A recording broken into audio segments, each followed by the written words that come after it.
Broadcasting from the business capital of the world, this is the Podcast Business News Network.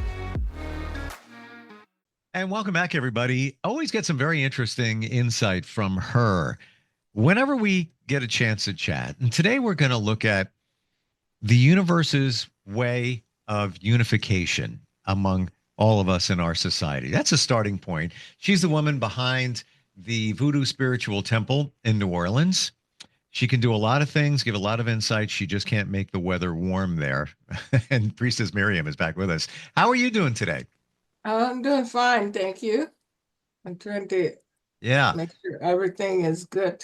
Yeah, Can you guys see my head okay? Yeah, we see you, we hear you. Everything looks great. All right. I'm just gonna I love you, Priestess, but I'm gonna say right now, I'm not shoveling your driveway. That's it. I'm laying down the We law. haven't cleaned it up yet. We got to go outside, but the picture was so great Yeah. just to have that in New Orleans. And I've Oh, been here for 35 years and hadn't had this much snow. So, wow. I mean, I yeah. don't want to say biblical proportions, but it's been over 100 something years since you guys have had, what, I don't know, 10 feet, 10, not 10 feet, 10 inches of snow in New Right. Orleans. Wow. I don't even think snow in that area doesn't even go together in my mind. Well, that's what everyone is reflecting on. And this went all the way down to Florida. The panhandle of Florida got snow. So, Yeah.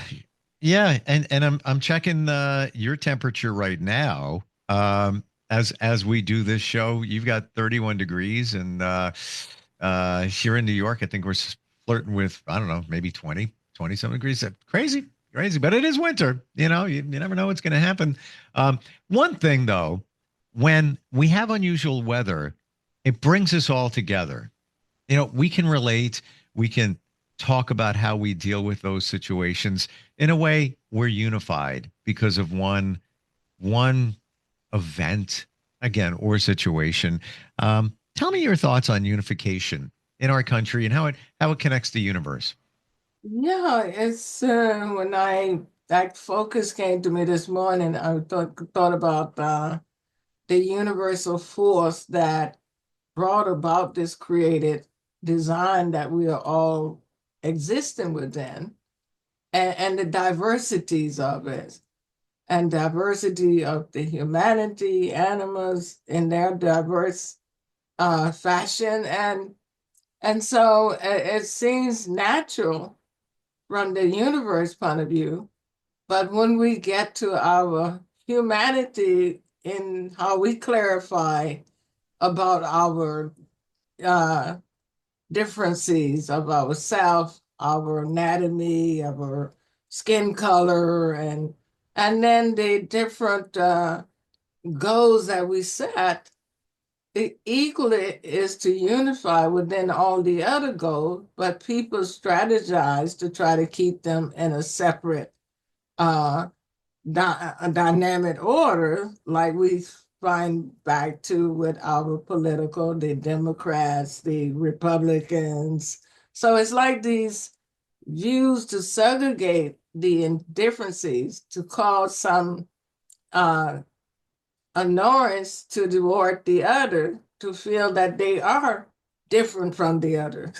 So this is kind of where we are with our human way of aligning ourselves in eclectic designs that we can keep arguing against the others, that mine is different than yours, but and to try to pull the other sides over here because that side isn't eclectic as the other. So it's like this warfare that goes on with the indifferences or the unified matter of life. I don't know if that's what the creator wanted. How do we connect better? What are some of the things that we can do that that can bring us together? Because yeah, especially with politics, and I don't talk about politics, but it definitely divides people. One of the love of our life. Yeah. So I look at how in our first the human cell is very tricky. because when each child is born in a different structure or place on earth place that they are born at, and then it brings them forward, and we do integrate. But according to our mind, to feel that we are these different characters, and sometimes we want to stay in a fixed way that, oh, I don't fit in with this one, and that one shouldn't fit in with me, and yet when we look, we have every character of humanity somewhere has integrated with all the others. But there's this inner personality in humanity want to feel that he have to have his segregated self away from the others, that he got to work hard to stay on his side, and yet he need the other side to help make him stay well on the other side. It's kind of a little crazy, but I don't know if that makes any sense. Is it ego that's coming into play that is getting in the way?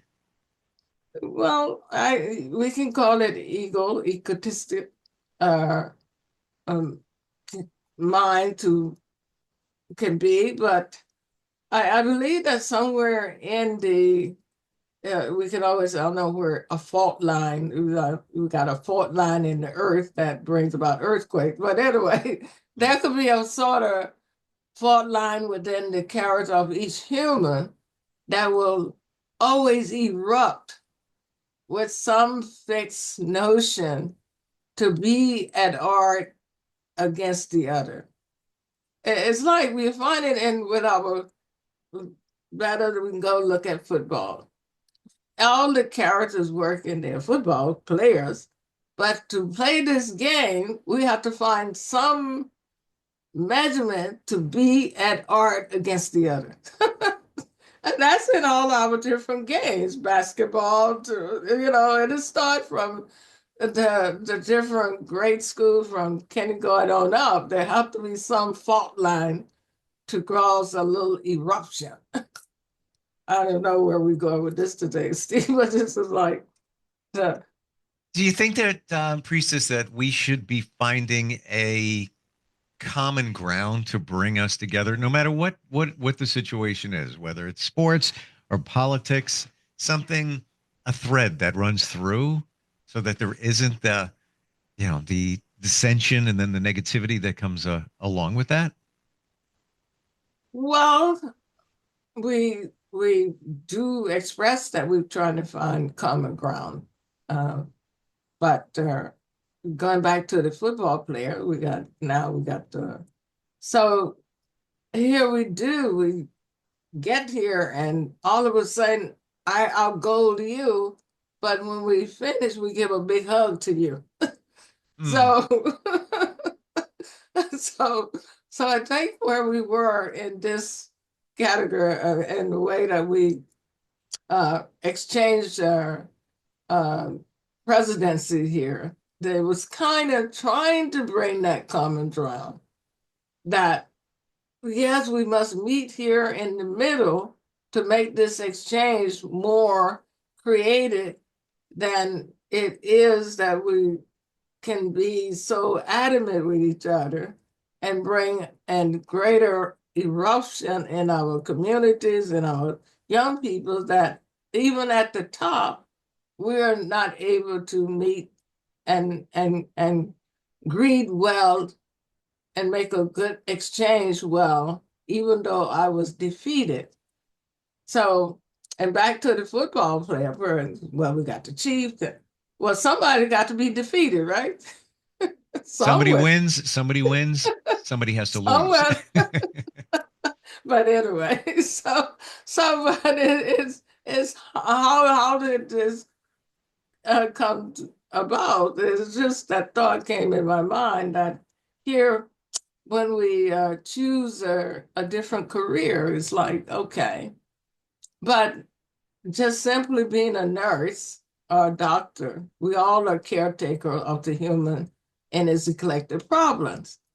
And so, but then if I decide to take another step higher, it doesn't mean that I'm not still the caretaker equally with the others. But because I have this other degree of matter, my status make me more greater than you.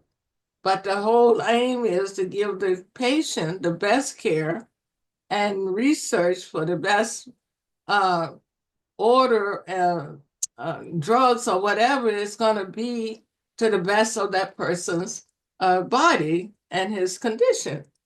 And so, but everyone is working together. That's in pathology, that's in all the other chemical or x-ray to whatever, is to see that the wholeness of this patient come back where he can stand well on his feet.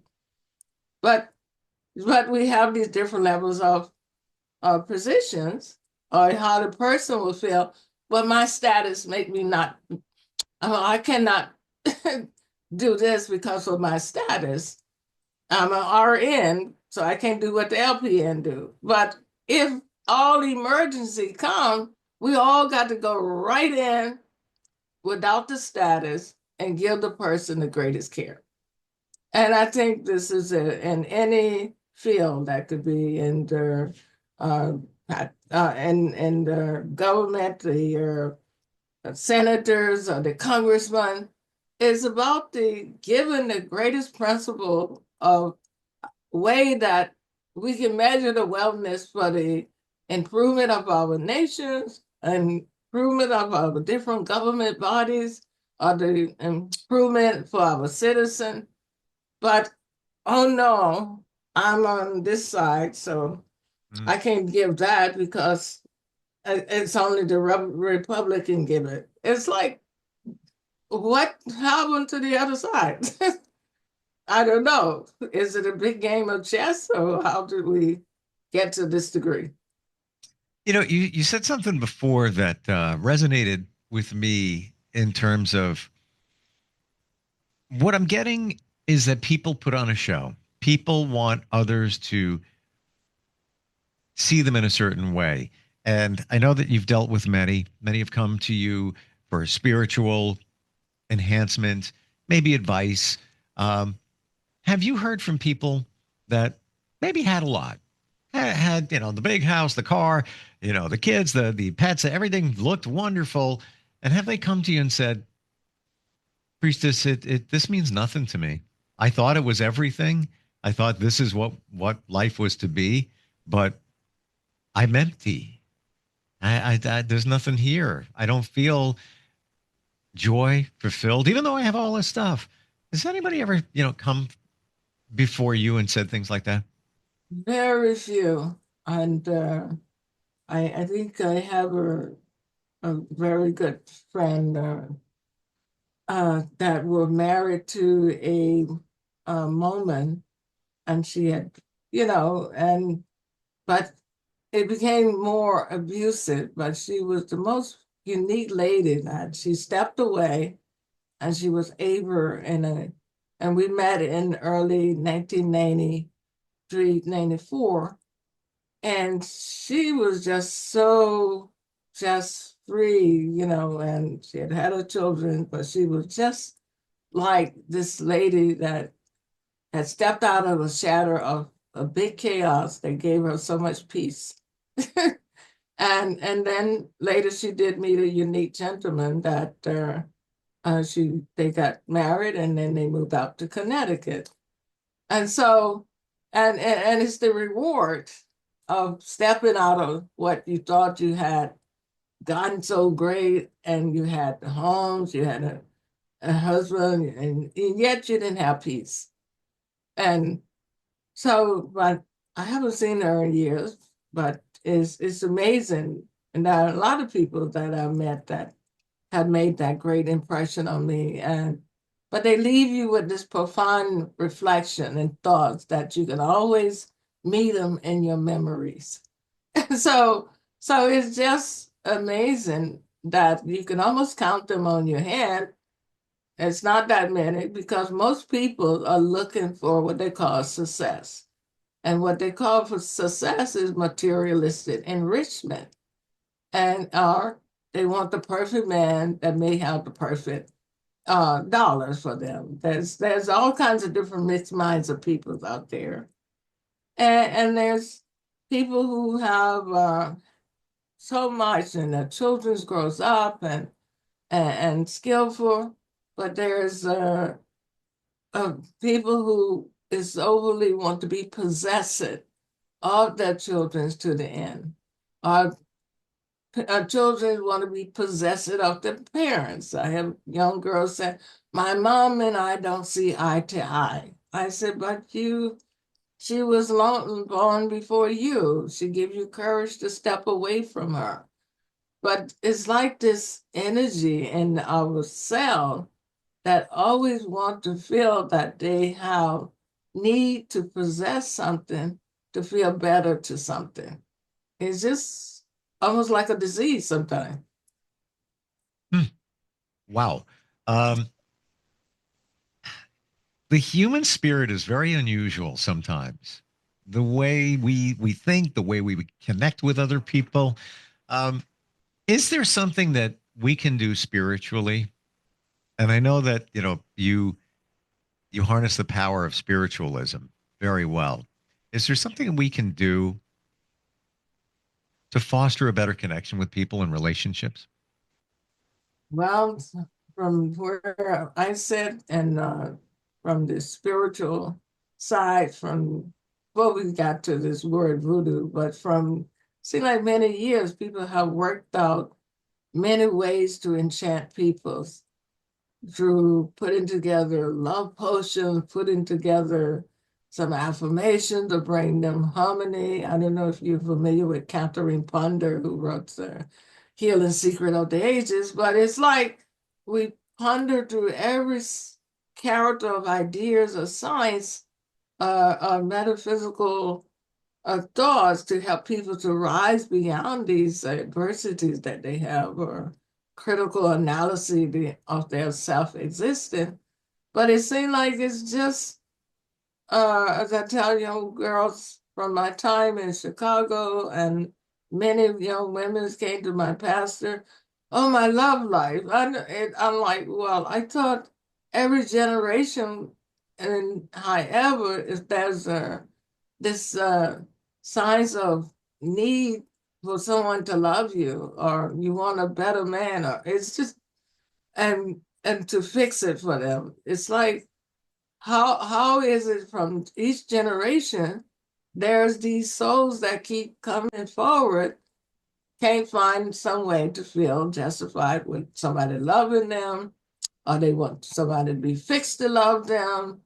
And if we was in the library, you see how many books, so many people have written out different ways, potions and ways to fix this potion to help bring success to people in finance, or how to get through law cases, how to bring people out of jail. There are so many different recipes written, so many ways to help people to gain some influence over their troubles, and still that people still have troubles, no matter how many recipes has been written. So it's just, if we were in a big library and you went through all the different metaphysical books, and that's from Wiccanism, that's from Judaism to, and even through Hindu, and it's the science of putting together oils, potions, incense, all these things to help balance our our environment that we live in. Or you see it in the Catholic, they burn the incense when they and Mm, frankincense to mm, calm down the energy. mm. So we are Is that what all, that's for? You know what? I've always wondered. Is that what's going on there with the burning of the incense? yeah, you purify, you want to balance your space, and just let people relax, and that they can be in a sacred moment with us and a wholeness. But yeah, but then people say, well, sometimes burning incense is a curse, is evil. But when you go back to the chapter of Exodus and all, and Moses created incense. There's an incense for for purifying the altars. There's oils, perfume was made, and throughout the Bible, if you really read it, especially the Old Testaments. And so it's just how many thousand of years minds has come to some way to create an order suggestion to help people to balance, because we all have to work hard. We all have to meet up with oppositions in life, and how we balance our emotions with them. We haven't got there yet.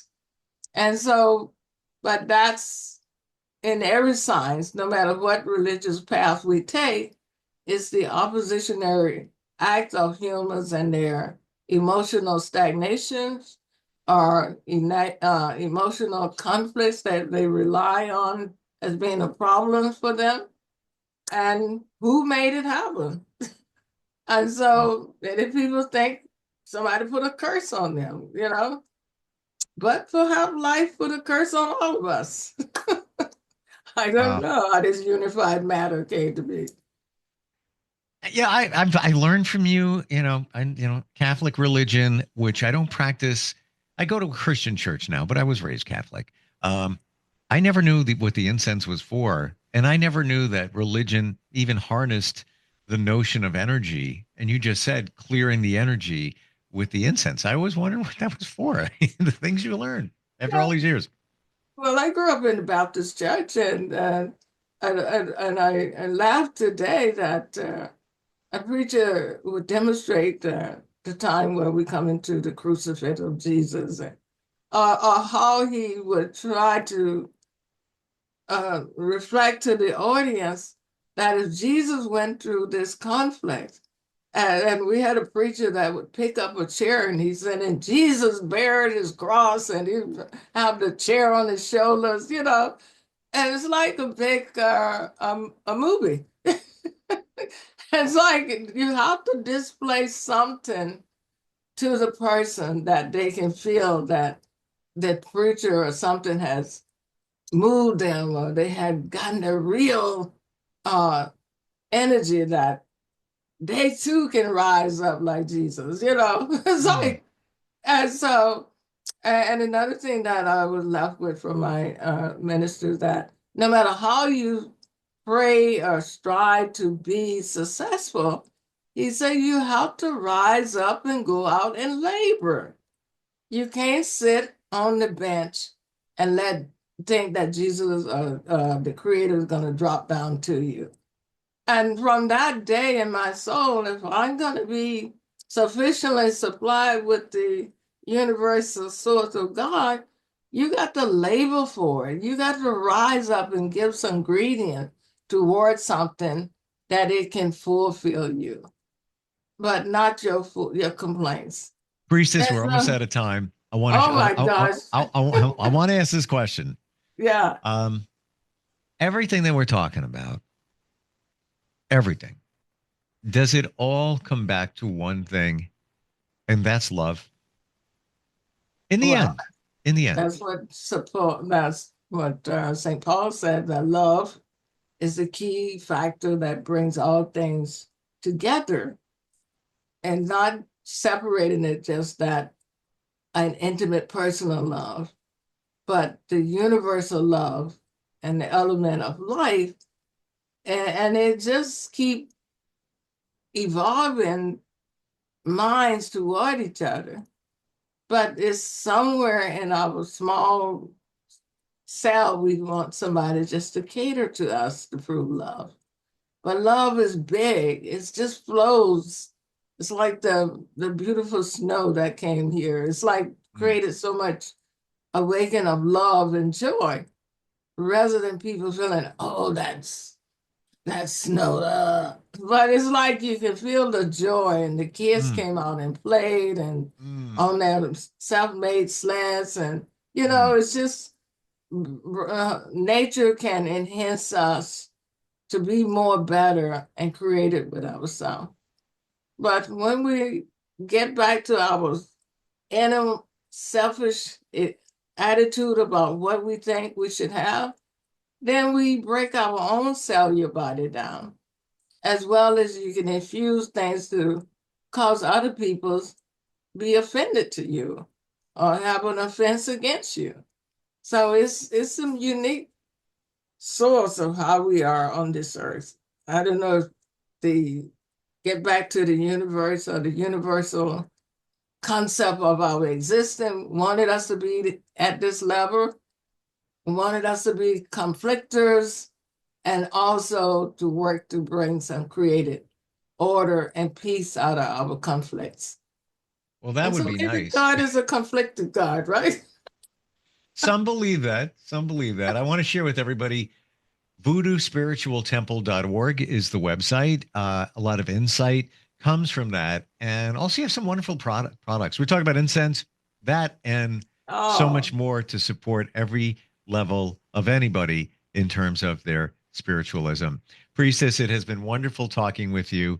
Uh, even to it's always seemed like a never enough time, but we hopefully the minds that hear the podcast will find something great with it because it's a journey, and amen for my that.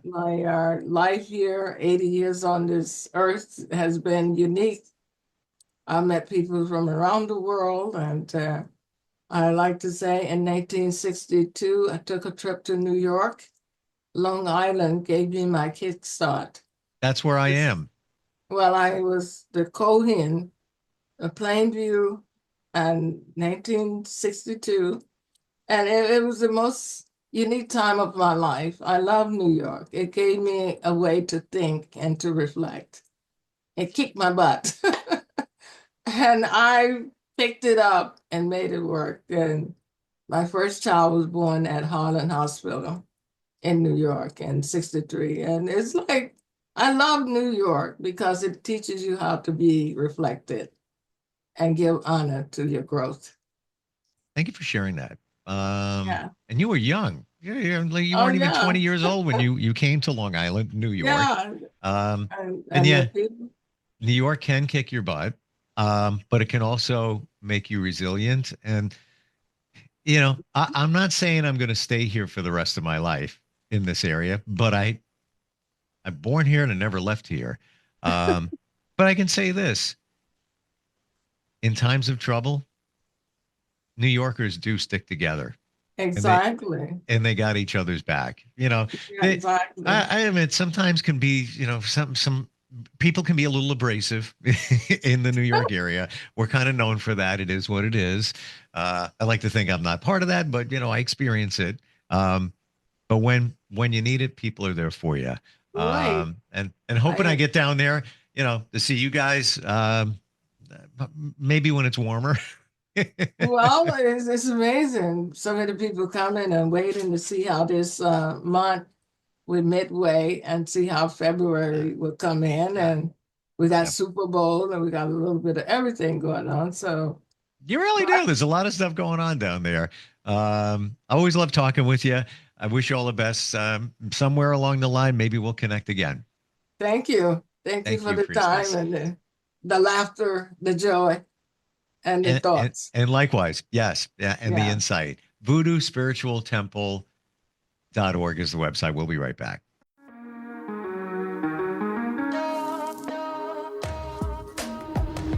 Broadcasting from the business capital of the world, this is the Podcast Business News Network.